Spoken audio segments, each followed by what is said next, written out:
ওয়ালাইকুম। Driver provider BD থেকে বলছি। ভালো ড্রাইভার ভালো মালিক সিরিজ নিয়ে আলোচনায় আজকে ৩০তম পর্বে কথা বলবো ড্রাইভিং চাকরির ভাইবা কিভাবে হয়।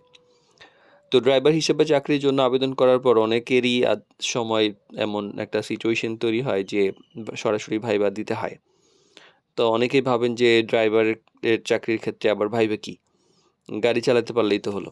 কিন্তু বাস্তবে দেখা যায় যে বেশিরভাগ মালিক বা প্রতিষ্ঠান ড্রাইভার নেওয়ার আগে কিছু প্রশ্ন করেন, দক্ষতা যাচাই করেন এবং এর উদ্দেশ্যটা হলো ড্রাইভার কতটা দায়িত্বশীল এবং বিশ্বাসযোগ্য।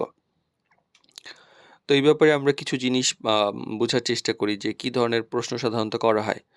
প্রথমত যে পরিচয় এবং ব্যক্তিগত তথ্য যাচাই, যে আপনার নাম কি? আপনি কোথায় থাকেন? আপনি আগে কোথায় জব করেছেন? কতদিন ড্রাইভিং করেছেন?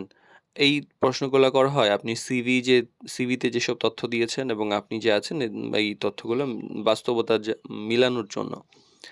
আবার অভিজ্ঞতা সম্পর্কে প্রশ্ন হয় যে আপনি কি ধরনের গাড়ি চালিয়েছেন? সিটি ড্রাইভিং এর অভিজ্ঞতা আছে কিনা? লং ড্রাইভ করেছেন কিনা? কোন রোড আপনার পরিচিত? কর্পোরেট বা ব্যক্তিগত গাড়ি চালানোর অভিজ্ঞতা আছে কিনা? বা মানে আপনি এর আগে কোথায় চাকরি করেছেন? ফ্যামিলি মানে কে ছিল? এই ধরনের বিস্তারিত কিছু আলোচনা হইতে পারে। এই প্রশ্নগুলো থেকে বোঝা যায় যে আপনি যদি ঠিকভাবে উত্তর দিতে পারেন যে আপনি কতটা কাজে অভিজ্ঞ। এরপরে লাইসেন্সের ব্যাপারে কিছু প্রশ্ন হতে পারে। প্রশ্ন আমি যা বলছি তাই হবে এরকমই না, এরকম ধরনের প্রশ্ন হয় আসলে। তো লাইসেন্সের ব্যাপারে যে ড্রাইভিং লাইসেন্সটা আছে কিনা, লাইসেন্সের মেয়াদ ঠিক আছে কিনা, প্রয়োজনীয় কাগজপত্র যেগুলো আছে সেগুলো যখন আপনি সঙ্গে নিয়ে যাচ্ছেন সেগুলো একটু চেক করার ব্যাপার তৈরি হয়।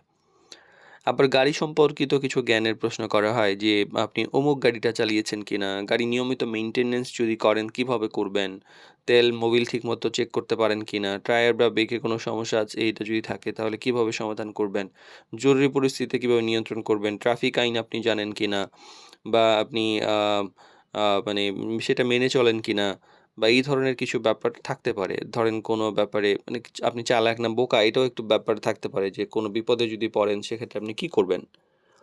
আবার ডেমো ড্রাইভের একটা পরিস্থিতি তৈরি হয় যখন এই ধরনের প্রশ্নগুলো করেছেন এবং আপনি পেরেছেন, তখন আপনাকে দেখেন যে আপনি গাড়িটা কেমন চালান। তখন হয়তো কোনো একটা ফাঁকা জায়গায় আপনাকে দিয়ে যে, "হ্যাঁ, আচ্ছা গাড়িটা ওইখান থেকে ঘুরে আমাকে নিয়ে এসে এখানে পার্কিং করো।"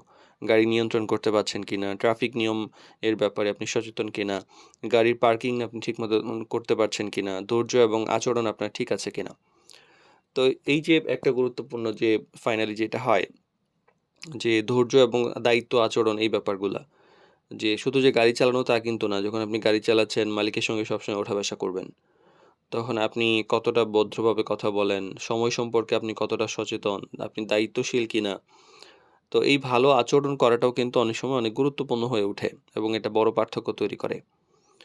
তো এই ক্ষেত্রে কয়েকটা পরামর্শ থাকবে যে সময় মতো উপস্থিত থাকবেন, যখন বলবে ঠিক সেই সময়েই যাবেন বা এর আগে উপস্থিত হবেন, পরিষ্কার পোশাক পরে যাবেন এবং লাইসেন্স এবং প্রয়োজনীয় কাগজপত্র বা যে সিভিটা আছে সেটা আপনি নিয়ে যাবেন। আত্মবিশ্বাসের সঙ্গে কথা বলবেন, রেফারেন্স বা আপনার জায়গা থেকে কোনো সন্দেহ, কোনো ধরনের মানে জিজ্ঞাসা যেন না থাকে যে আপনি বিশ্বাসের যোগ্য না, এমন যেন কোনো বিষয় না থাকে, তাহলে আশা করি চাকরি হয়ে যাবে।